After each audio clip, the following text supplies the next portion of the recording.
자, 19페이지 마저 하겠습니다. 전 시간에는 고려의 초기 왕들에 대해서 배웠고, 여기서부터는 고려의 초기의 제도들이 어떤 것들이 있었는지에 대해서 배우겠습니다. 먼저 중앙의 정치 운영 체제죠. 중앙 정치 운영 체제를 일컬어서 삼성육부라고 합니다. 삼성육부. 삼성육부는 기본적으로 당나라 것이기는 한데 송나라에서 그 당나라, 중국의 당나라라는 나라 다음으로 나오는 송나라라고 하는 나라가 있는데 걔네의 제도도 얼추 수용을 합니다. 근데 이런 중국 것을 수용하기는 하지만은 항상 우리는 그대로 베끼는 것이 아니라 항상 우리의 실정에 맞게 약간 독자적으로 운영하는 그런 모습이 보인다. 우리도 이제 자존심이 있어서 완전히 베꼈다고 하긴 좀 그렇잖아, 그렇지? 그래가지고 우리의 실정에 맞게 항상 우리는 독자적으로 운영했다. 우리 존심이 있는 거야. 역사 교과서에 그렇게 쓰는 거야. 그래서 중앙 정치 조직을 삼성육부를 가지고 와서 이성육부로 이제 바꿔놓습니다. 이성육부. 여기 보면은 두 개의 성, 원래 중서성과 문화성 그리고 상서성 3성인데 중서성 문화성을 합쳐가지고 중서문화성이라고 합쳐놓고 그다음에 상서성이라고 이제 두 번째 성이 있죠. 그리고 육부 여기 6가지 부서가 있습니다. 이렇게 해서 중서문화성과 상서성 그리고 6부까지 해서 이성육부라고 합니다. 그다음에 여기 밑에 중추원, 어사대, 삼사 같은 관청들은 중국 송나라에 있었던 삼성육부의 플러스 조직이라고 보면 됩니다. 이런 것들이 중국 것들을 좀 가지고 온 건데, 자 봅시다. 일단 이 이성육부 시스템에서 항상 이제 왕이 일단은 짱이겠죠. 왕은 짱이야. 왕이 최고인데 왕이 혼자 모든 일을 다 할 수 없죠. 밑에 신하들을 둔 거야 여기. 중서문화성, 요게 이제 지금으로 치자면 국무총리실입니다. 대통령 다음에 2인자실이죠. 국무총리실.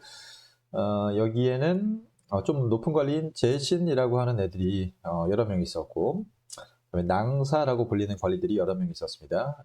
그래서 제신은 좀 높은 고위급 관리고 얘네는 약간 좀 하급 관리들이야. 제신과 낭사로 구분이 됩니다. 제신과 낭사. 중서문화성은 가장 최고관청, 즉 대통령 다음 가는 국무총리 관청이라는 거죠. 최고관청으로서 여기에 장관인 시중이라고 하는 사람이 옛날에 신라 때부터 있었던 사람이죠. 시중은 집사부의 시중이라고 신라 때 불렸었던 사람입니다. 얘가 모든 국정을 총괄하는 곳입니다. 국정을 전체적으로 책임지는 곳입니다. 국정을 책임진다. 제신을 중심으로 해서 국정을 총괄하는 곳이죠. 제신은 높은 관리, 그리고 낮은 관리인 낭사로 구분이 된다. 높은 관리인 제신과 그다음에 하급 관리인 낭사로 구성이 되는 시스템을 가지고 있다. 이게 중서문화성의 특징입니다. 그 다음에 밑에 상서성은 총 6개의 부서로 나뉘어져 있죠. 6개의 부서. 행정적인 실제 업무를 담당했던 부서인데, 이거는 병호형 예공 해서 각각 어떤 일들을 했는지 여기 써져 있습니다. 이런 것들을 보고서 필기를 할 필요는 없고 그냥 정책을 집행하는 곳입니다. 집행하는 곳. 여기는 관리를 임명하는 곳이고, 여기는 군사훈련을 하는 곳이고, 국방부입니다. 국방부, 지금의 국방부. 그리고 여기는 형법, 법률을 관련된 것을 이제 형벌을 내리는 곳이고, 세금 걷는 곳, 교육부, 예부는 교육부, 그리고 여기는 백성들 일시키는 곳. 그것으로 해서 이성육부가 기본입니다. 이성육부가 기본이고, 기타 다른 관청을 보겠습니다. 여기까지는 당나라 관청인데, 이제 여기서부터는 중국의 당나라 다음으로 등장했던 송나라에 있었던 제도들입니다. 중추원이라고 하는 관청이 있습니다. 중추원은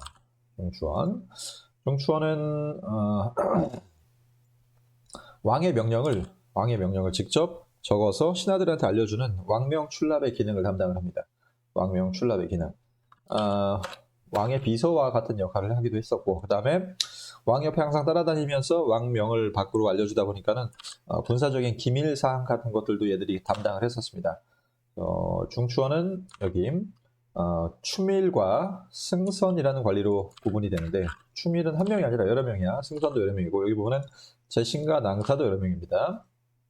그래서 추밀이라는 상급 관리는 군사 기밀을 담당했었고, 승선이라고 하는 하급 관리는 왕명 출납을 담당했었는데, 얘네 둘을 중심으로 해서 두 명은 아니고 이 두 관직에 있었던 사람들을 중심으로 해서 중추원이 운영이 됐었다라고 알아두면 되겠습니다. 그래서 이성육부와 중추원이 핵심 통치 조직이었었다. 그 다음에 기타 보면은 어사대. 어사대는 이름만 봐서도 알겠죠? 어사. 무슨 어사랑 비슷해요? 암행어사죠. 암행어사. 암행어사. 어사대는 잘못했던 관리를 감시하고 지금 검찰이라고 생각하면 되죠. 감찰기구. 그 다음에 3사. 3사는 회계를 담당했던 관청입니다. 회계.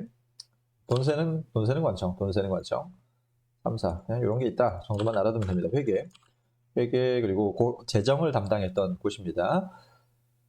그런데 중요한 것은 이 어사대라고 하는 곳의 관리들과 중서문화성의 낭사라고 하는 이 하급 관리들 있죠. 얘네 둘을 합쳐서 뭐라고 하냐면은 여기 대간이라고 부릅니다. 대간.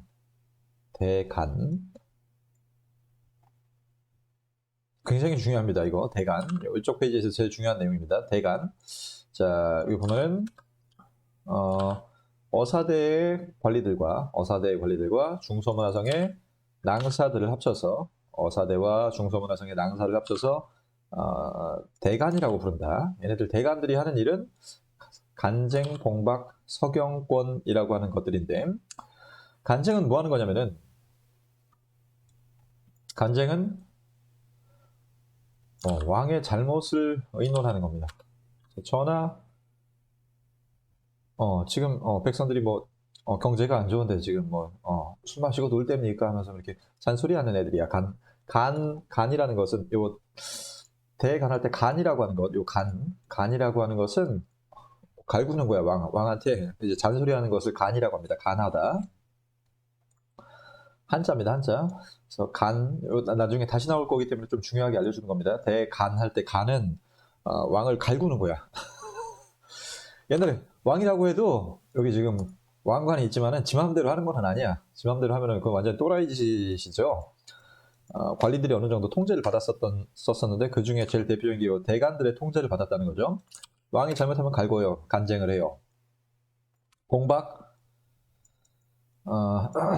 이거 중요합니다. 한자이기 때문에 여러분들이 외우기 어렵지만 알아둬야 돼. 암기해야 됩니다. 이거 분명히 물어볼 거예요. 수업 시간에. 잘못된 왕명이 있어. 그걸 생각하는 거야. 시행하지 않고 다시 돌려보내는 겁니다. 시행하지 않고 왕한테 전하 이거 잘못됐으니까 다시 한번 검토해 주세요. 라고 다시 돌려보내주는 겁니다. 그 다음에 서경권은 관리 임명을 할 때 그리고 법률을 개정하고 해제할 때 동의권입니다. 동의권. 서경은 동의권입니다. 동의권. 왕이 어떤 관리를 임명했어요. 근데 얘가 너무 부정부패하고 얘가 상태가 안 좋아. 얘 능력도 부족하고 그래서 대간의 어사대랑 낭사가 모여가지고 자기들끼리 회의를 해서 전하 이 관리는 우리가 임명을 못하겠습니다. 동의를 못하겠습니다. 라고 하면서 다시 임명해 주세요. 라고 요청하는 그런 권한을 서경이라고 할 수 있는 겁니다. 그 다음에 왕이 어떤 법률을 만들었는데 법이 그지 같아. 도저히 안 되겠어. 그런 거는 또 왕한테 가가지고 전하 이 법률 이상한데 좀 바꿔주세요. 라고 이제 법률을 개정하고 폐지할 때 동의할 수 있는 동의권이 있습니다. 얘는 대간이. 그래서 이 대간의 존재는 왕권을 견제하고 관리를 감시해서 얘네 왕만 비판하는 게 아니라 잘못한 관리들을 감시하기도 하는 거란 말이야. 잘못한 관리들을 비판하기도 했었고 그래서 부정부패했던 권력을 어느 정도 비판해가지고 바로잡아주는 역할을 하는 그런 약간 민주주의적인 왕이라 할지라도 지 맘대로 한 게 아니라 얘네 대간들의 비판을 받아서 견제를 받았기 때문에 굉장히 민주적인 그런 제도라고 볼 수가 있습니다. 그래서 이 대간, 이쪽 페이지에서는 이 대간 파트가 제일 중요하니까 잘 기억하길 바랍니다. 알겠죠? 그 다음에 남은 관청들을 봅시다. 나머지는 다 봤고 요 중간에 요 하나 이상한 거 있어요. 도병마사 식목도감이라고 하는 관청이 있는데 이거는 뭐냐면은 주로 높은 관리들이 모여가지고 회의를 하던 곳이었어. 아까 내가 중서문화성에서의 높은 관리는 제신이라고 했었고 그 다음에 중추원에서의 높은 관리는 추밀이라고 했었죠. 추밀. 그래서 요 제신과 추밀이라는 요 높은 관리들이 모여서 회의를 하던 곳이 바로 여기 도병마사와 식목도감이라고 생각하면 됩니다. 그러니까 고위 관리들이 모여서 회의를 했던 건데 이런 비슷한 회의 제도가 우리나라는 역사적으로 항상 있어 왔습니다. 귀족들이 모여가지고 회의를 했었던 제도가 신라 삼국시대 때 고구려의 제가회의, 백제의 정삼회의, 그리고 신라의 화백회의가 있었죠. 그런 우리나라의 회의를 하는 전통이 고려시대 때도 유지가 됐다는 거죠. 즉 우리나라도 옛날에는 왕 혼자 지 맘대로 한 게 아니라 대간에 이렇게 견제도 받았었고 귀족들의 회의를 통해서 뭔가를 결정하기도 했었기 때문에 약간 우리나라도 민주주의적인 그런 시스템이 어느 정도는 작동하고 있었다는 거죠. 서양 애들이 지들만 민주주의가 있는 줄 알아. 그래가지고 아시아 애들을 좀 무시하는 그런 경향이 있는데 각국별로 이런 나름의 민주적인 그런 정치 운영 시스템이 있었다는 겁니다. 그래서 도병마사 굉장히 중요합니다. 이것도 민주주의적인 제도들은 우리 굉장히 중요하게 볼 겁니다. 얘네들은 모여가지고 고려의 어떤 회의를 하는 독자적인 관청이었었는데 중서문화성의 재신과 여기 보면은 문화성이 아닌데 문화성입니다. 중서문화성의 재신과 그다음에 중추원의 추밀의 합의제도, 이게 중요한 겁니다. 합의제도, 독자적인 합의제도. 회의를 했다는 게 중요한 거예요. 회의. 지금으로 치면은 국회야, 국회. 이게 국회. 국회에서 뭔가를 회의해가지고 정하죠. 그런 제도가 우리나라에도 있었다는 것이고, 도병마사는 주로 국방 문제를 회의를 했었고, 그 다음에 식목도감에서는 법률 같은 것들의 제정을 논의했었던 회의 관청이었었다. 라고 알아두면 되겠습니다. 몇 분 찍었나? 11분, 20분 정도의 컷을 할 수 있겠구만.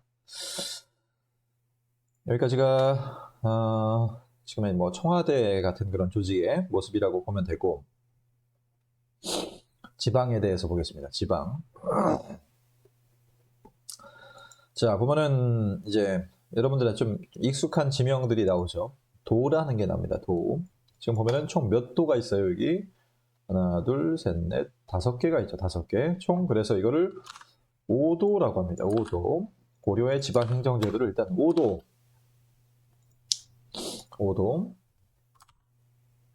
5도가 있는데 근데 여기 북쪽에는 도가 아니라 계라고 이름을 붙였죠. 북계와 동계. 그래서 요거를 양계라고 합니다. 양계.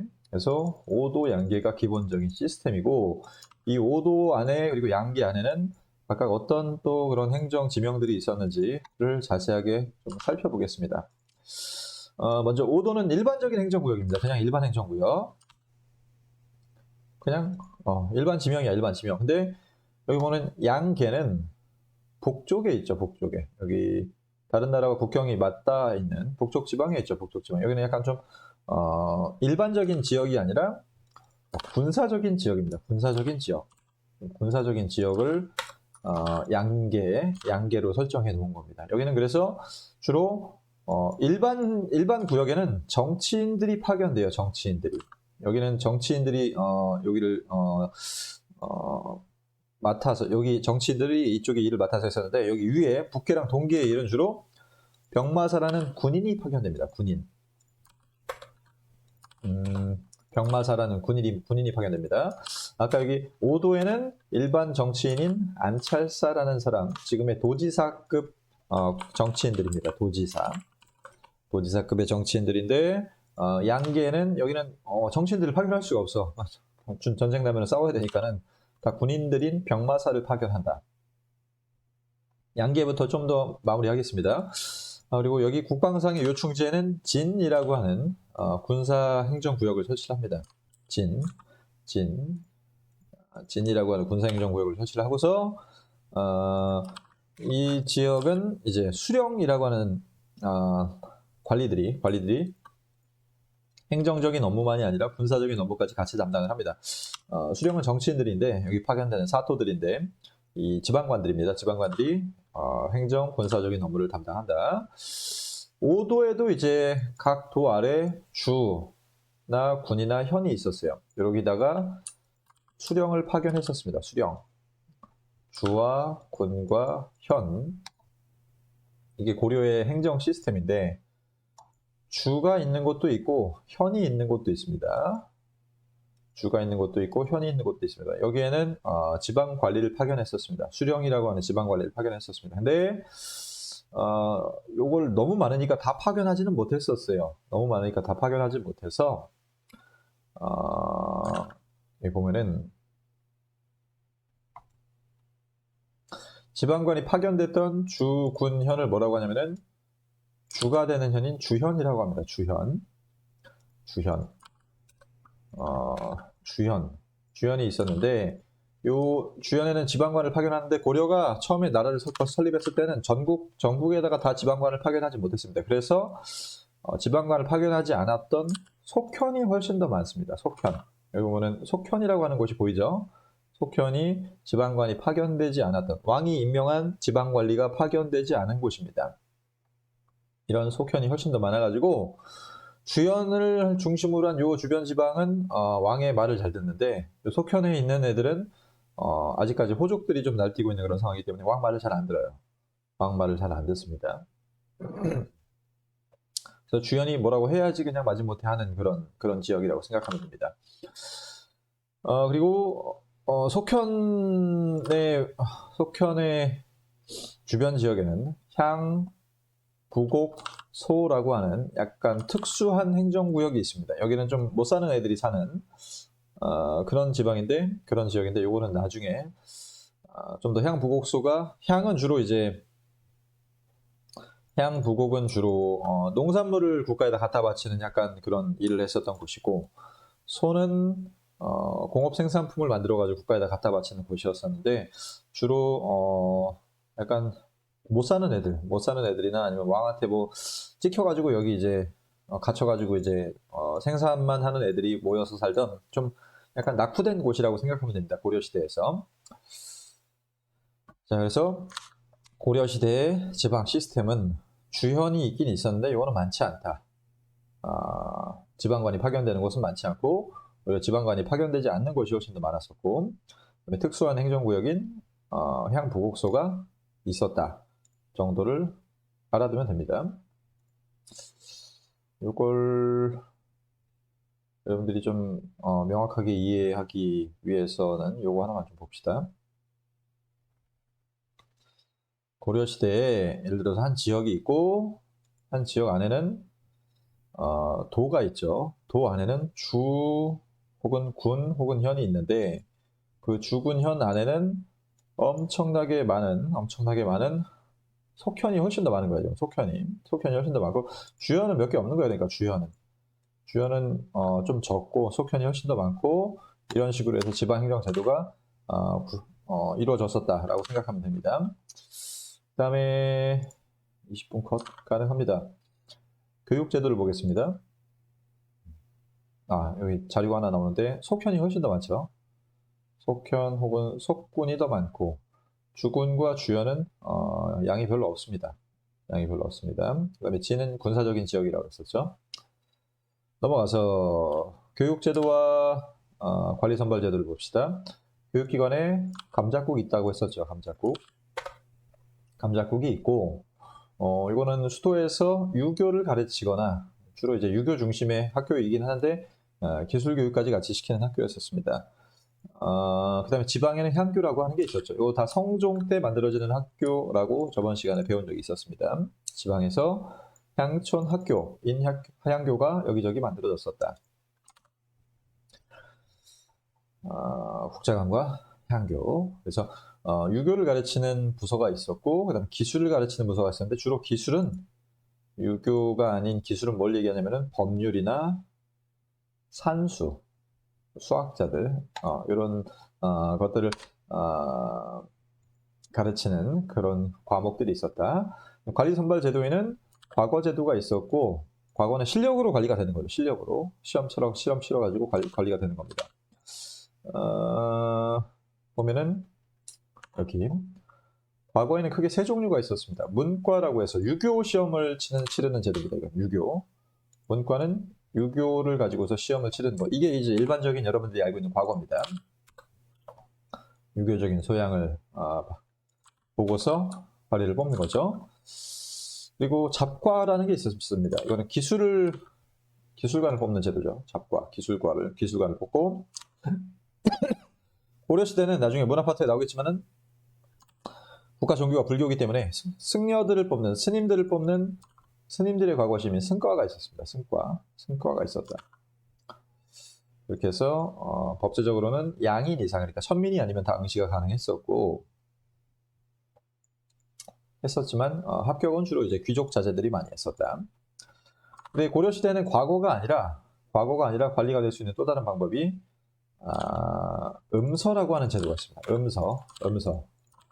음서는 공이 있는 신하이거나 아니면은 5품 이상의 관리, 이게 핵심이야. 5품 이상의 관리의 자손, 즉 아빠가 5품 이상이면은 무시험으로 관리가 될 수가 있어요. 이거 뭐야 이거? 그러면은 음서는 그냥 무시험으로 그냥 관리가 되는 거야. 아빠가 5품 이상이면은, 아빠가 5등급 이상의 관리면은 무시험으로 관리가 등용되는 겁니다. 근데 아무래도 무시 받겠죠, 실력 있는 애들한테. 그래서 과거에 관직에 나가고 나서는 과거에 응시하는 경우가 많았었다.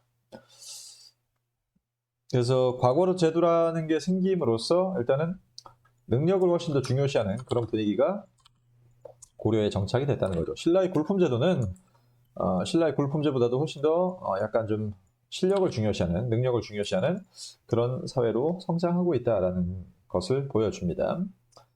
밑에 빈칸들 채우겠습니다. 해조는 왕권을 강화하지는 않았습니다. 호족들을 다 포섭을 했었죠.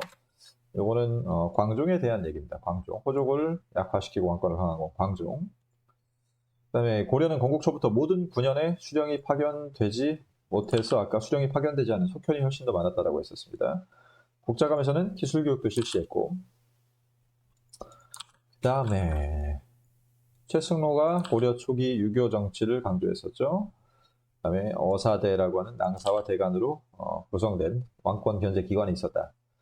대간의 동의를 얻는 관리 임명 때 대간의 동의를 얻는 것을 서경이라고 하고, 광종은 노비안검법을 실시했고, 그리고 중서문화성과 도병마사 식목도감의 재신과 초일로 구성된 회의기관이 있었다. 그다음에 오도 양계가 있었다. 여기까지 합시다.